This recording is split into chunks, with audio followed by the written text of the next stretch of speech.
Discovery na Escola. Neste episódio de Discovery na Escola, viaje até as profundezas da nossa galáxia enquanto os cientistas ensaiam respostas em O Futuro da Via Láctea. Acompanhe uma equipe de astrônomos na procura de pistas sobre a origem e o futuro da Via Láctea. Depois investigue uma presença oculta dentro da Via Láctea e fique atento às perguntas, atividades e fontes após cada segmento. O Futuro da Via Láctea, partes 1 e 2. Pense nisso após assistir a O Futuro da Via Láctea, parte 1. Pense nas maneiras pelas quais astrônomos de todo o mundo colhem informações sobre nossa galáxia, a Via Láctea. Preste atenção ao equipamento e às instalações que os cientistas usam quando estudam a galáxia. Compartilhe qualquer experiência pessoal que você possa ter tido ao observar o céu noturno. Discovery na Escola apresenta agora O Futuro da Via Láctea, parte 1.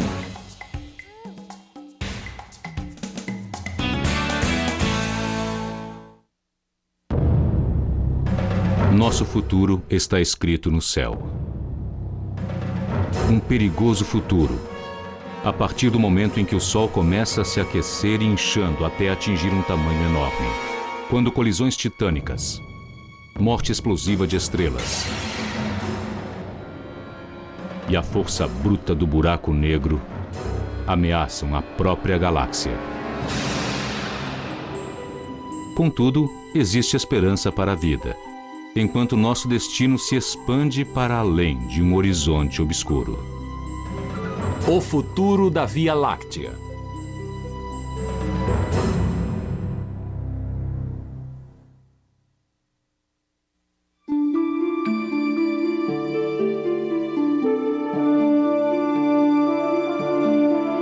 Nas vastas extensões do espaço, uma galáxia. Uma grande espiral de estrelas segue seu caminho através da escuridão.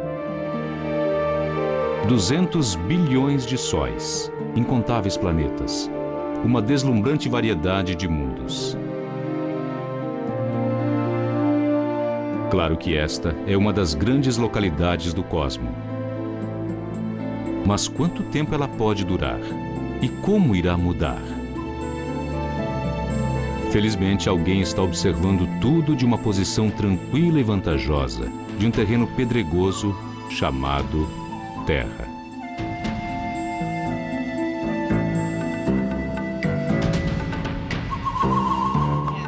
Aqui, astrônomos estão começando uma revolução na cosmologia.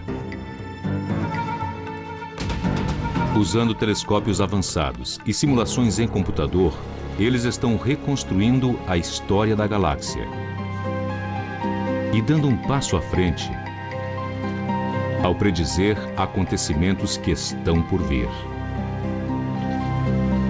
Atualmente, eles estão fazendo um gráfico do futuro com detalhes que chegam a surpreender. O que acontecerá com o Sol? O destino da nossa galáxia? A Via Láctea. O que estamos aprendendo agora é que essa vizinhança estelar, tão familiar para nós, um dia irá tornar-se completamente desconhecida. Uma cadeia de eventos cataclísmicos promete refazer o céu noturno. Nos próximos bilhões de anos, sóis como o nosso começarão a sacudir-se. Ao mesmo tempo, toda a nossa galáxia seguirá por um caminho nefasto. Uma rota de colisão com outro sistema estelar muito maior, que irá transformá-la radicalmente. Como o nosso pequeno mundo irá sobreviver? O que acontecerá com a vizinhança? Quem pode ler esse futuro no céu noturno?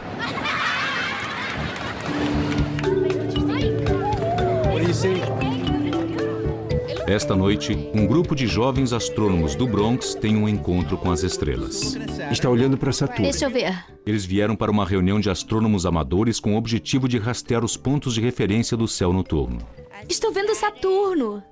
Os planetas, Júpiter, Saturno. Aquele é Júpiter que você estava olhando. As constelações, Sagitário, Órion. Ao lado do Sol está a estrela mais brilhante, Sírius. A noite é cheia de perguntas sobre onde estivemos, para onde vamos. A astronomia é mais do que uma arte. É alguma coisa que a gente tem na alma. Dimensões, espécies e planetas diferentes. Acho que aqui todos somos exploradores. Você conseguiu ver a Via Láctea? E a nebulosa do Caranguejo? Há muito tempo que vemos o céu noturno como uma imagem fixa, eterna, imutável. O que estamos aprendendo agora é que os lampejos que vemos em nossos telescópios são corpos em constante movimento, turbilhonando, evoluindo em escalas de tempo que estamos apenas começando a compreender.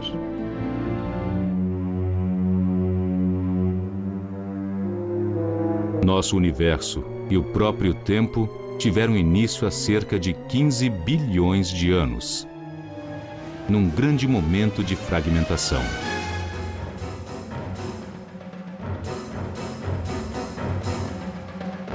Depois do Big Bang, essa enorme explosão de luz e calor, vieram as trevas. Foi quando algo de extraordinário aconteceu.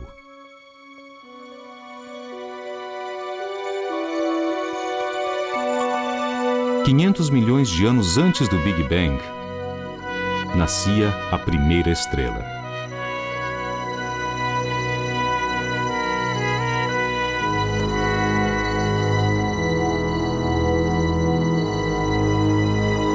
Como mostram essas simulações no computador, a gravidade juntou gigantescas nuvens de gás hidrogênio. Aquecidas, fulgentes, elas formaram um redemoinho.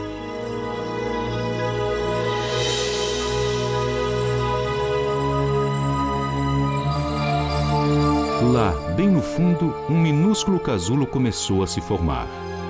Dentro do próprio núcleo, uma estrela bebê.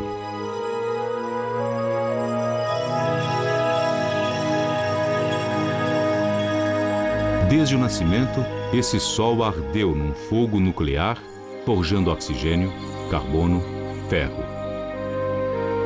Esses elementos pesados foram puxados pela gravidade para o centro até a estrela não poder aguentar mais. A consequência só poderia ser uma. Ela sucumbiu e explodiu. Uma supernova. Mas mesmo quando uma estrela morria, inúmeras outras nasciam. O universo entrava em sua primeira grande era, a Era das Estrelas. Logo, a gravidade juntou estrelas em grupos, e as galáxias começaram a tomar forma. Na escuridão do espaço, esses grupos funcionaram harmonicamente, girando em torno uns dos outros. Eles se chocaram, fundiram-se e, aos poucos, formaram uma grande galáxia única. A nossa galáxia é formada de muitas subgaláxias que se chocaram com o passar do tempo. A estrutura continuou a desenvolver-se em escala cada vez maior, de tal modo que a evolução da nossa galáxia é a de que primeiro essas pequenas massas se chocaram, o mesmo acontecendo com outras, e elas interagiram, orbitaram em volta uma das outras, colidiram, se aglomeraram e finalmente formaram o que vemos hoje. E esse processo continua.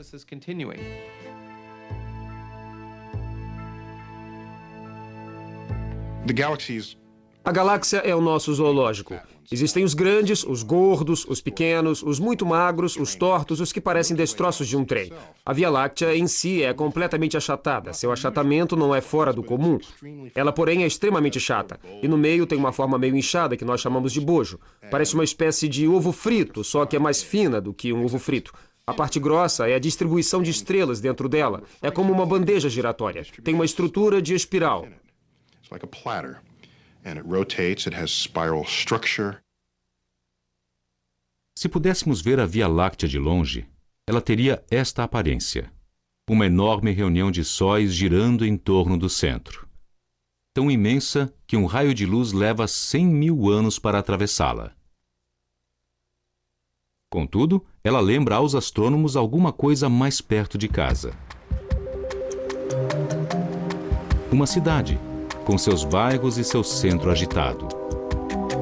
Nosso minúsculo sistema solar pode ser encontrado nos subúrbios. We live in the suburbs. Nós vivemos nos subúrbios da galáxia. Não no centro, onde a densidade populacional é muito alta. Nós vivemos a cerca de 2/3 do caminho para fora do disco.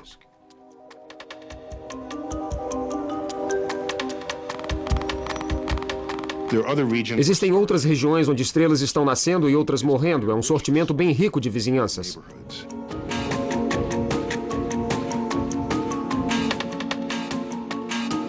Uma estrela, no lugar onde nós estamos, levaria 300 milhões de anos para dar uma volta em torno da Via Láctea.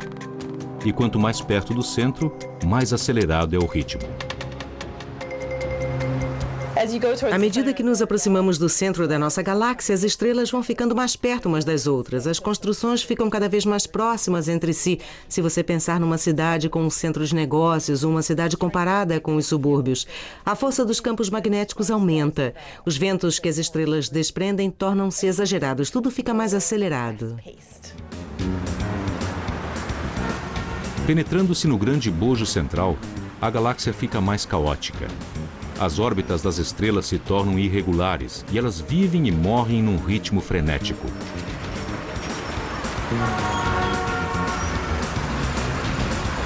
Aqui, em meio a nuvens de gás e de radiação, é claro que não existe vida.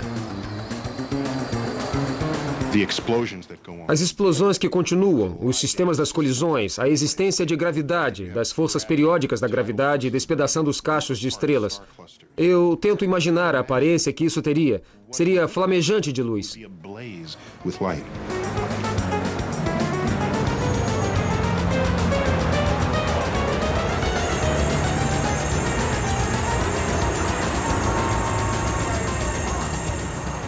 Existem muito mais fenômenos no centro da galáxia do que interseções movimentadas. Lá no fundo, oculto por um envoltório de poeira e luz ofuscante, aparece um objeto gigantesco. Não é uma estrela, e sim um verdadeiro monstro cósmico. Ninguém sabe exatamente como ele chegou ali, nem as dimensões totais de sua força gravitacional. Mas uma coisa é certa: quando chegar a hora, ele será determinante para o destino da galáxia.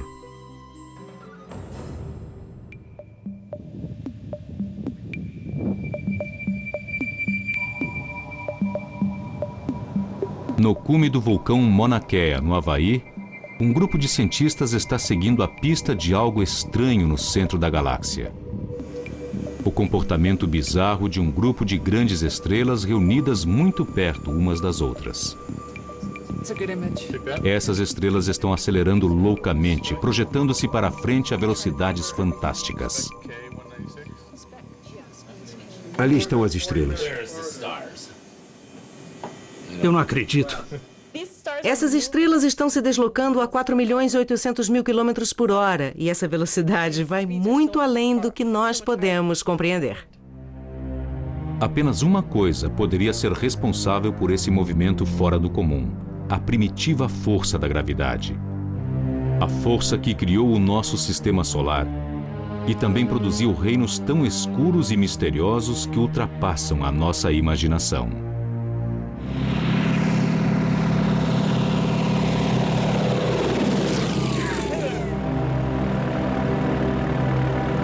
Na Terra, a gravidade é uma força à qual estamos acostumados, aquela que mantém os nossos pés no chão. Ninguém a conhece tão bem quanto Joe Kittinger.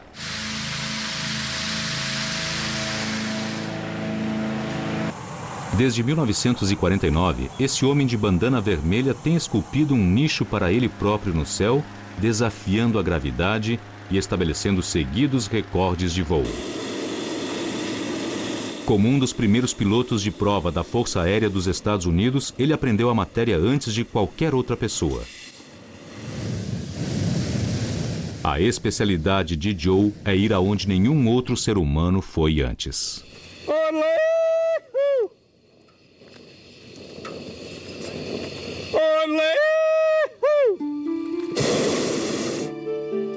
Kittinger foi o primeiro homem a atravessar o Atlântico de balão num voo solo. Ele completou mais voos de balão a grandes altitudes do que qualquer outra pessoa na história. A altura não me incomoda. Adoro estar aqui em cima. Ele abriu o caminho para o espaço.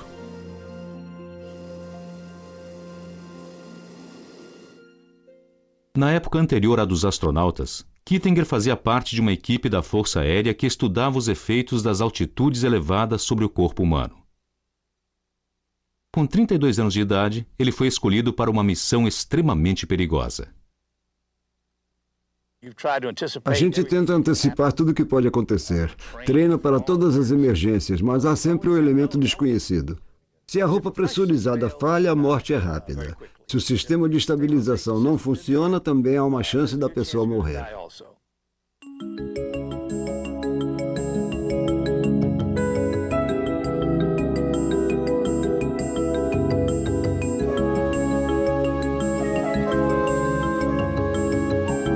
Naquele dia 6 de agosto de 1960, a tarefa de Kittinger era subir até a estratosfera.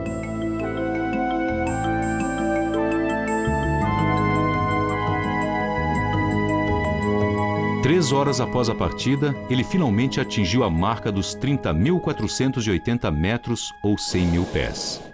Kittinger tornou-se o primeiro ser humano a olhar para a Terra de tão alto.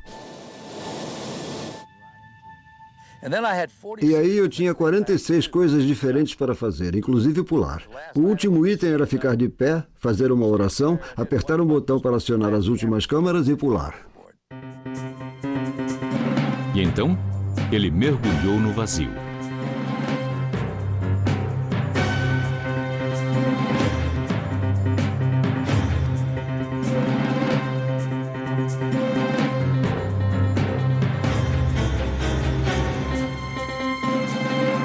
A queda livre de Kittinger se estendeu por 16 quilômetros, 4 minutos e meio de pura adrenalina.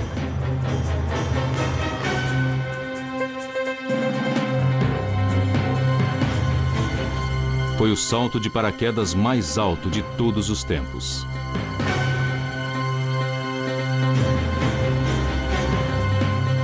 Puxado pela gravidade, ele se tornou o primeiro ser humano a atingir, sem o emprego de um veículo, velocidade maior do que a do som.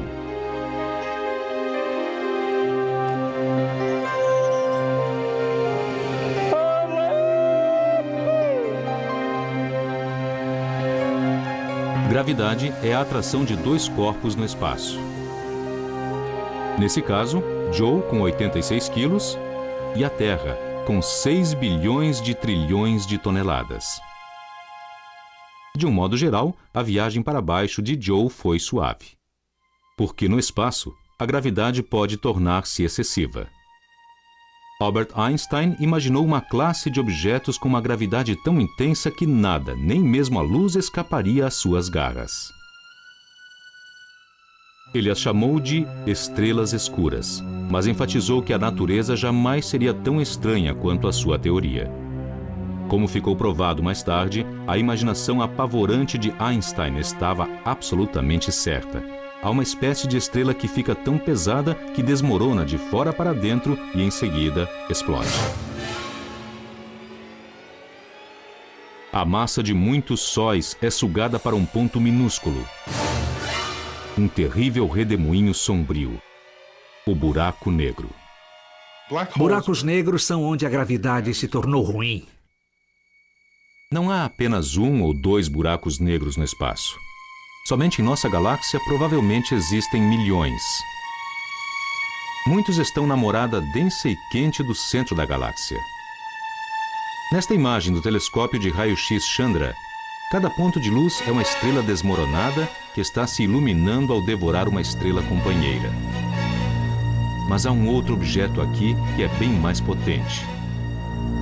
Não é um simples buraco negro, mas um buraco negro monstruoso e super compacto. Os cientistas estão tentando urgentemente descobrir mais coisas sobre ele. Há mais de 10 anos, uma equipe chefiada por Eric Beckland, da Universidade da Califórnia, em Los Angeles, o vem procurando no centro da nossa galáxia. Ainda desconhecemos muita coisa. Jamais poderíamos imaginar que no centro da galáxia existe um buraco negro e que as estrelas giram em torno dele à velocidade de 1% da velocidade da luz. Eu nunca poderia pensar que esse seria o caso. Não é fácil encontrar esse monstro, e menos ainda estudá-lo. Os astrônomos podem apenas vislumbrá-lo ao rastrear estrelas próximas. Estrelas que orbitam esse buraco negro gigantesco, dando chicotadas em torno dele a enormes velocidades. A aceleração nos dá a posição do buraco negro. Assim, cada estrela nos diz onde ele está, e a estrela seguinte informa que ele está ali. Então, se pudermos encontrar a interseção, teremos localizado com precisão onde está o buraco negro.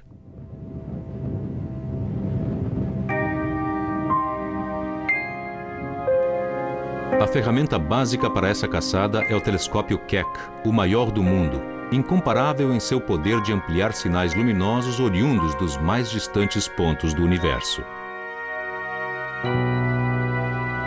A equipe começa alinhando o imenso espelho de 9 metros e 14 para garantir uma imagem aproximada perfeita.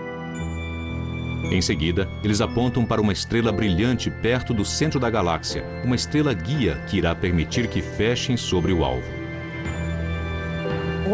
Estamos olhando para uma mancha no céu que corresponde a uma rocha na Lua. Então, se a gente pensa na Lua no céu noturno, a Lua se expande. Se você levanta o polegar, ele vai ficar mais ou menos do tamanho da Lua se você esticar o braço. E nós estamos olhando a parte da Lua que corresponde ao tamanho de uma rocha. Usando o telescópio Keck, eles estão espreitando o interior de um buraco de agulha, numa região não muito maior do que nosso sistema solar, cheia de estrelas. Para nós, elas são apenas letreiros indicativos de onde é o centro, e o que nos interessa é observar o movimento dessas estrelas em torno desse objeto imenso, ou buraco negro, que nós agora sabemos que está bem ali, no centro da galáxia. De acordo com os dados da equipe, esse buraco negro é 3 milhões de vezes mais pesado do que o Sol e comprimido ao tamanho menor que o de uma partícula de poeira. Está entre os maiores e mais poderosos objetos do universo. Com o supergigantesco buraco negro no centro da galáxia Via Láctea e outros na maioria das galáxias que observamos, podemos pensar neles como um dragão faminto. Está sentado lá com a boca aberta. Ele não estende a garra para pegar você, mas se por acaso no seu voo você chegar perto demais, aí ele pega. Os astrônomos estão caçando esse dragão, buscando pistas de seu passado turbulento.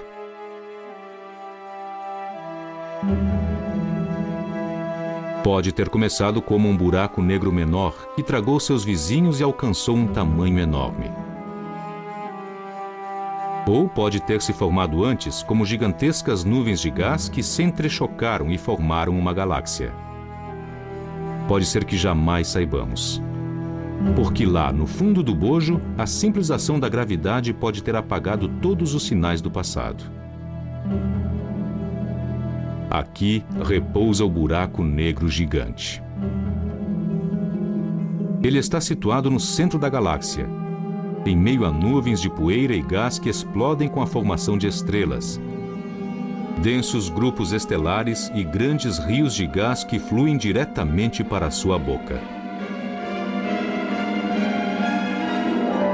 Imenso como é esse buraco negro, ele ficará ainda maior, graças à sólida dieta de estrelas e gás. Finalmente, ficará tão grande que ele próprio se transformará numa galáxia.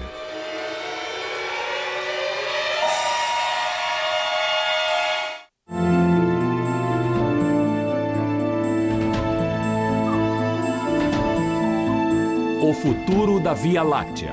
Fim da parte 1.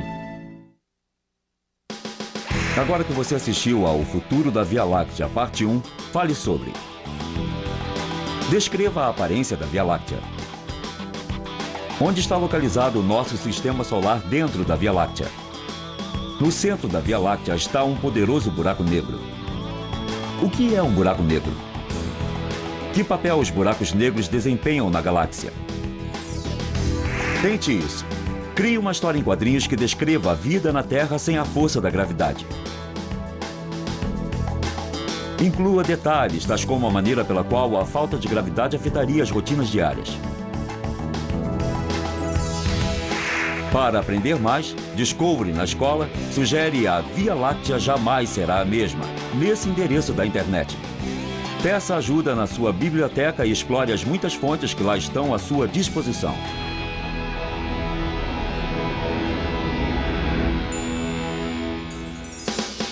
Pense nisso antes de assistir a O Futuro da Via Láctea, parte 2.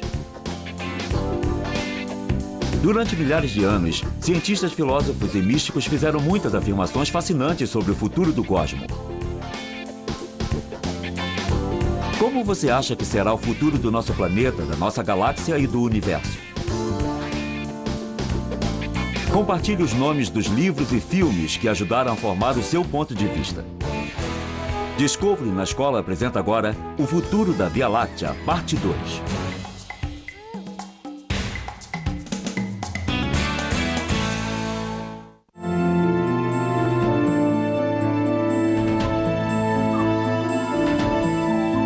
O Futuro da Via Láctea, parte 2.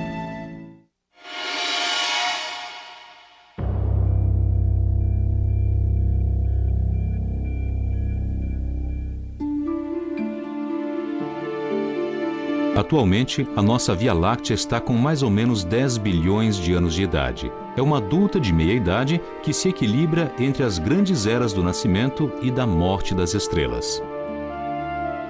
Mas como ela irá mudar nas próximas eras em sua contínua jornada através do tempo e do espaço? Na Universidade de Michigan, o professor de física Fred Adams está fazendo uma ciência do futuro seguindo as leis da física até o fim da linha.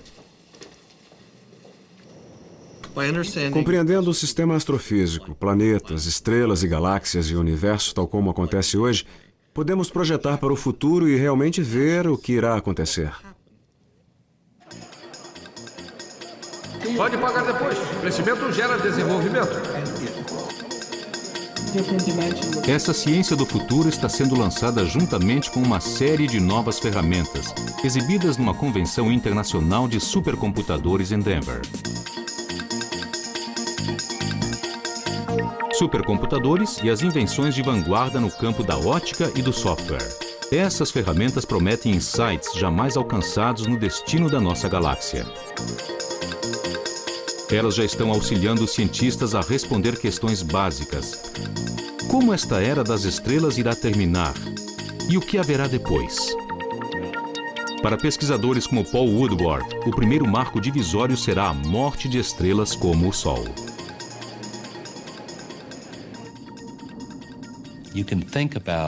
Pode-se pensar na evolução do Sol como uma luta contra a gravidade. A gravidade é o que mantém o Sol integrado. Há uma constante atração do material solar no sentido do interior. Mas o Sol não desmorona porque no centro, no seu núcleo, há hidrogênio incandescente. Essa energia gera pressão que sustenta o Sol contra a gravidade. Mas quando o hidrogênio terminar, o Sol irá sofrer uma quebra parcial e seu núcleo começará a se aquecer, chegando à temperatura de 55 milhões e 500 mil graus centígrados. Isso será o começo do fim. A Terra ficará cada vez mais quente. Os oceanos lentamente se agitarão, entrarão em ebulição e começarão a evaporar. Para os humanos e outras criaturas que ainda estiverem vivas no planeta Terra, tudo começará a ficar insuportável. A única pergunta é: quando? Dizem que se pusermos uma rã dentro d'água e gradativamente aumentarmos a temperatura, a rã não irá pular fora e terminará cozida. Quem sabe talvez o mesmo aconteça conosco. A temperatura do Sol aumenta gradualmente e nunca encontramos um momento especial para sair, cair fora deste planeta. E assim vamos acabar assados. Isso pode acontecer.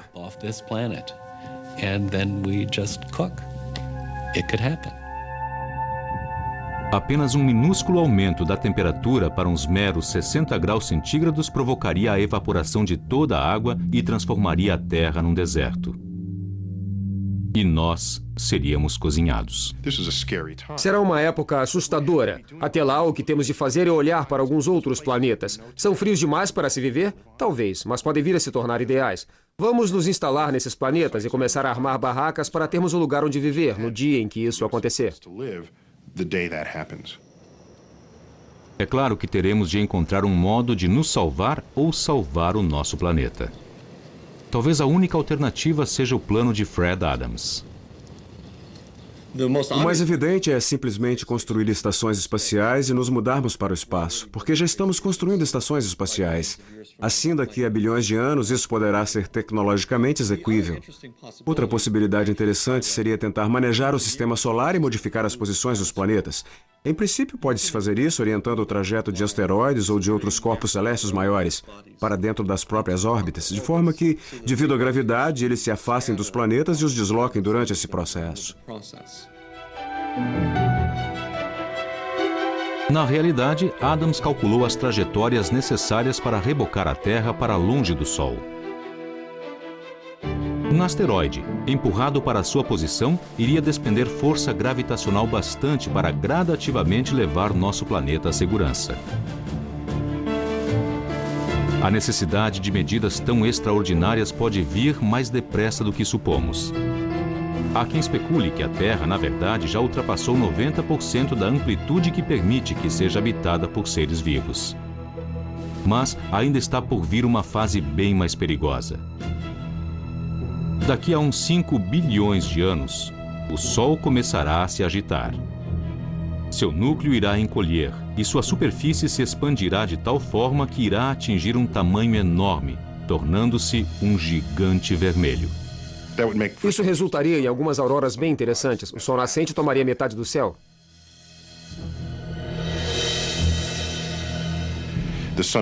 O Sol nasceria no meio do céu e, durante o dia, ocuparia a maior parte do espaço visível do céu. O gigante vermelho seria 10.000 vezes mais radiante do que é hoje. E o que aconteceria com a Terra? O Sol continuaria crescendo cada vez mais. Ficaria tão grande que tragaria toda a órbita de Mercúrio, toda a órbita de Vênus e toda a órbita da Terra. Nós seríamos essa brasa orbitando a superfície do Sol.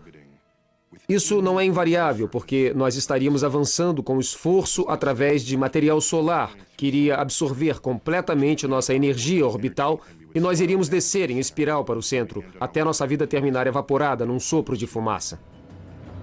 A fase do Sol como gigante vermelho irá dizimar a nossa vizinhança planetária. E ainda assim, um acontecimento maior está se aproximando. Um evento que irá reformar completamente a galáxia inteira.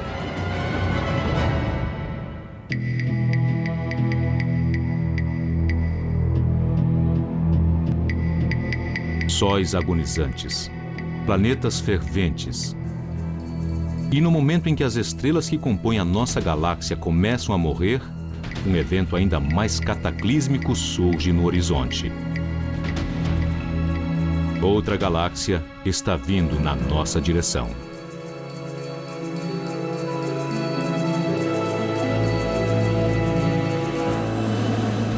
Em Apache Point, no Novo México, os cientistas estão encontrando indícios do que irá acontecer.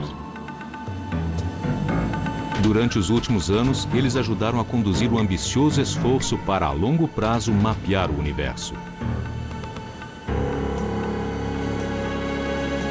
Seu nome é Pesquisa Digital Celeste Sloan e está rastreando a posição de milhões de galáxias com relação à da nossa. Como a gravidade as reuniu em grandes aglomerados, como arremessou umas de encontro às outras e como as separou bruscamente. Toda noite, os pesquisadores obtêm informações detalhadas sobre milhares de galáxias diferentes.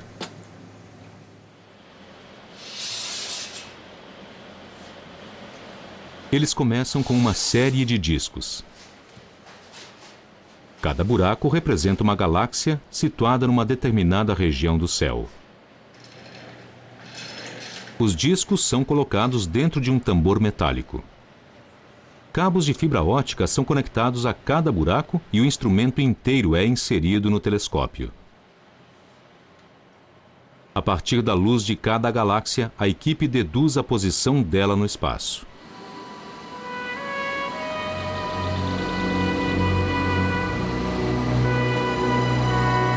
Um milhão de galáxias já foram plotadas. Um mapa do cosmos está começando a surgir.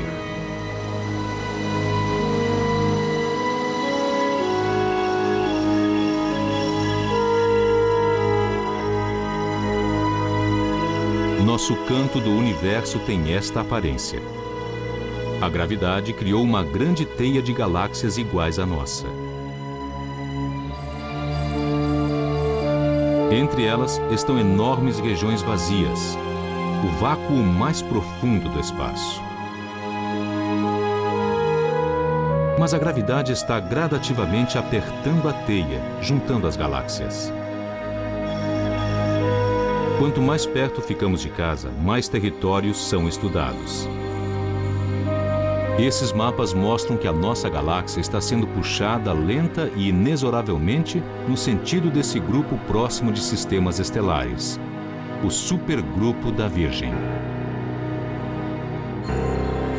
Mas a jornada não será tranquila, porque estamos viajando com um pequeno conjunto de outras galáxias, conhecido como Grupo Local. E uma delas está vindo diretamente na nossa direção. Já vimos outras galáxias se chocarem. Nós as surpreendemos no meio da ação e é espetacular. Braços espiralados arremessados com violência, estrelas atiradas em pedaços. Parece um desastre de trem, um desastre de um trem cósmico. Se eu pudesse viver o tempo que quisesse, ia querer viver o bastante, 5 ou 7 bilhões de anos, só para ver o choque iminente entre a Via Láctea, uma coleção gigantesca de centenas de bilhões de estrelas, e a galáxia Andrômeda, outro imenso conjunto de centenas de bilhões de estrelas. Vai ser um super espetáculo. Eu quero estar perto quando isso acontecer. E que aparência iria ter? Andrômeda é a galáxia nossa irmã, nossa vizinha mais próxima, e está vindo na nossa direção a 483 mil quilômetros por hora. Quando a colisão se tornar inevitável, Andrômeda começará a aparecer de forma destacada no céu. Se a Terra sobreviver até lá, a visão será a de um sonho para o observador.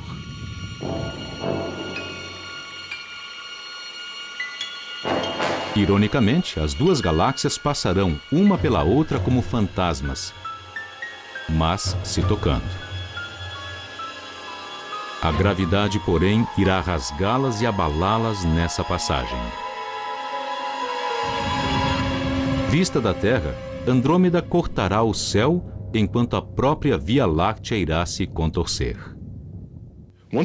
Primeiro vamos ver cada uma das suas estrelas. Depois, essas estrelas vão se tornar cada vez mais brilhantes. E aí toda a galáxia encherá o céu. E ela irá competir, irá rivalizar em esplendor com a nossa Via Láctea. Alguma geração do futuro irá ver duas faixas de luz no céu noturno, antecipando a maior colisão que esta parte do universo jamais testemunhou. A gravidade mantém juntos os dois discos, e eles começam a se orbitar mutuamente fechados numa espiral mortal. Suas zonas externas já terão sido destacadas do centro. Nosso sistema solar pode encontrar o seu fim ao ser arremessado, vacilante para dentro dos vãos do espaço. Se efetivamente a Terra permanecer na galáxia, a carnificina será escrita no céu noturno, porque a Via Láctea estará despedaçada. Os núcleos das galáxias se orbitarão mutuamente e finalmente se fundirão.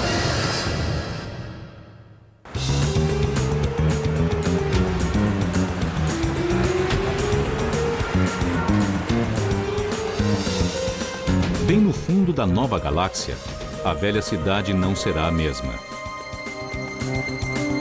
As paisagens, do modo como as conhecemos, serão desintegradas, viradas de cabeça para baixo. As ruas seguirão direções diferentes e todos os pontos de referência mudados.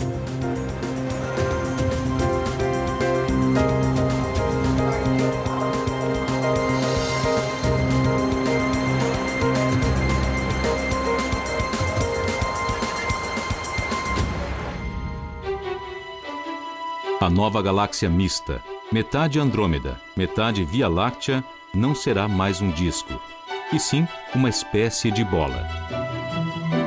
E em seu núcleo, 2 buracos negros supergigantescos girarão em torno um do outro numa espiral que irá se apertando, até que eles finalmente se fundam.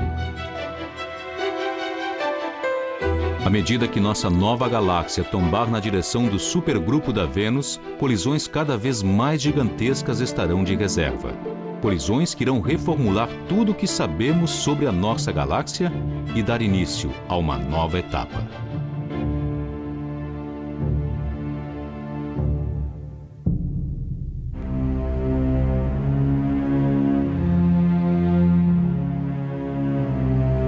A história da Via Láctea, desde o Big Bang até a colisão da Andrômeda, demorou 25 bilhões de anos. Mas isso é apenas um simples instante nos parâmetros de tempo do universo. Parâmetros que se prolongam até a eternidade. Nossa galáxia está entrando agora no tempo abissal. O começo do fim será visto na morte de incontáveis sóis como o nosso. Daqui a cerca de 10 bilhões de anos, nossa gigantesca estrela vermelha começará a expelir suas camadas externas numa feroz explosão. O resultado será um espetáculo de luzes cósmicas, a mais impetuosa poesia das estrelas.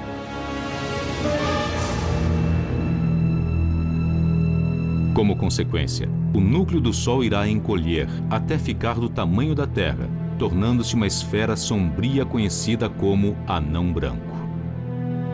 Essa violenta convulsão irá certamente significar o fim da vida tal como a conhecemos.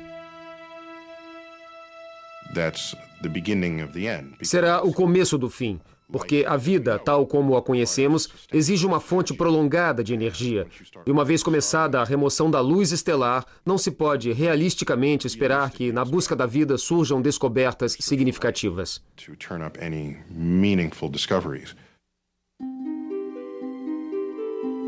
Contudo, um certo tipo de esperança permanece. Há quem já tenha especulado que civilizações avançadas possam se estabelecer em torno de estrelas moribundas.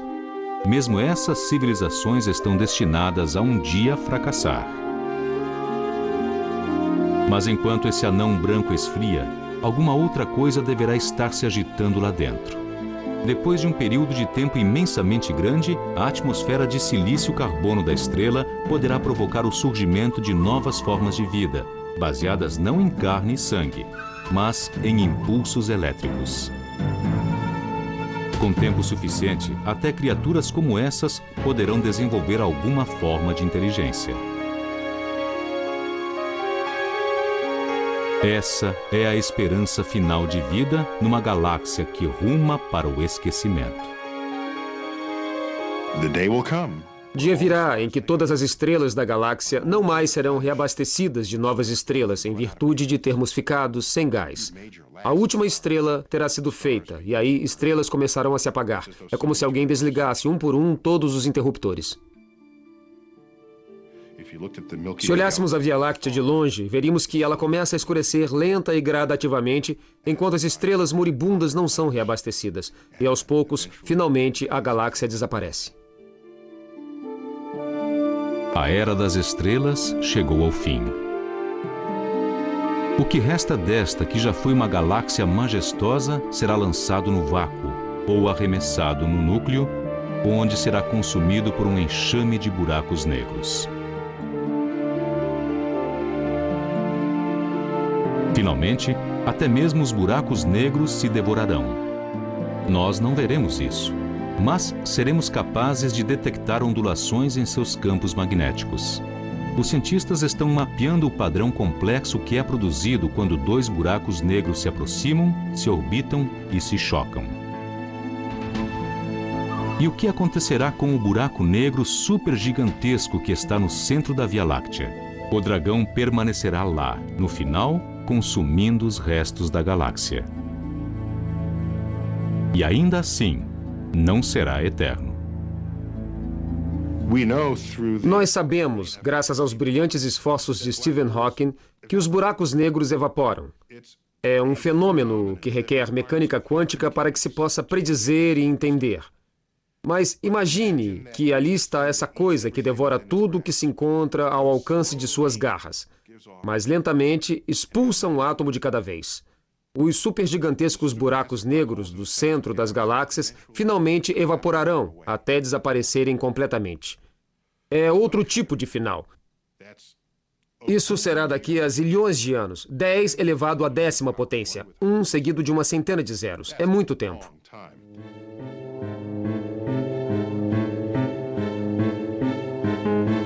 Ao entrar nos espasmos que antecedem a sua morte, o gigantesco buraco negro começa a irradiar uma luz visível.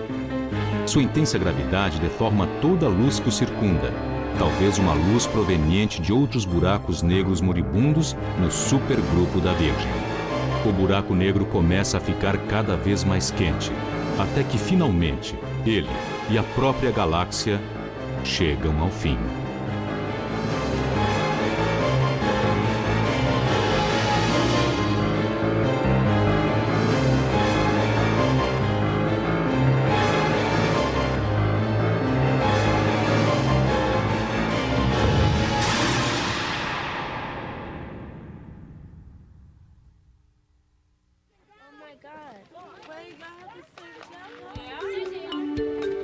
O que está vendo?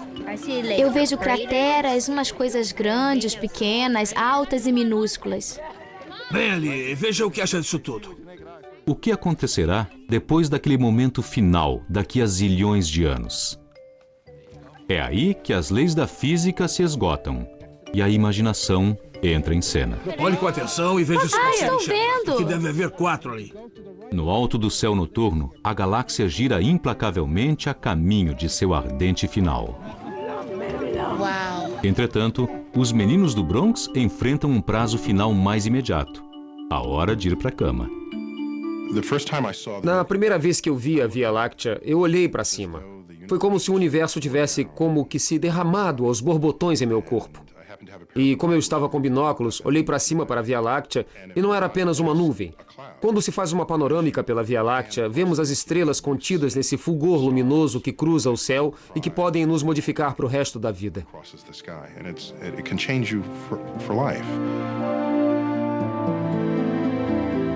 Nosso futuro na história do universo pode ser muito curto. Tudo o que acontecer aqui poderá ser irrelevante e podemos achar isso deprimente, mas é um acidente notável. E em vez de ficarmos deprimidos, devemos gozar nosso breve momento no Sol. Olha lá dentro. Vê um pontinho vermelho? Vejo.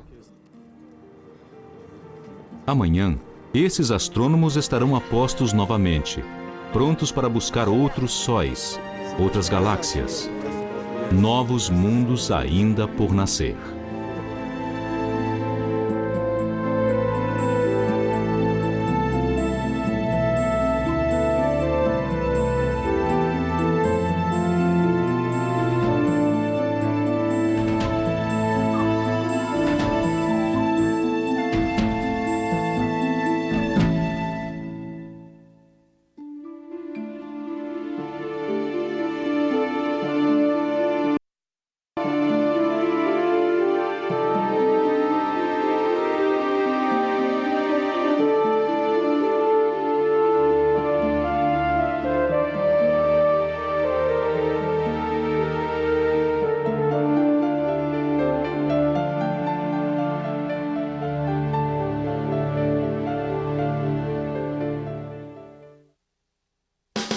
Agora que você assistiu a O Futuro da Via Láctea, parte 2, fale sobre. Os cientistas preveem que o meio ambiente da Terra irá, em algum momento do futuro, tornar-se inóspito para os seres humanos. Em que se baseia essa previsão? Discuta as condições necessárias para que isso aconteça. O que você proporia para salvar a raça humana da extinção? Agora tente isso. Imagine que amanhã haverá um choque entre a Via Láctea e Andrômeda, a espiral galáctica mais próxima. Escreva uma história de ficção científica descrevendo os acontecimentos do dia. Para aprender mais, Discovery na Escola sugere Colliding Galaxies and the Fate of the Milky Way, neste endereço da internet. Peça ajuda na sua biblioteca e explore as muitas fontes que lá estão à sua disposição.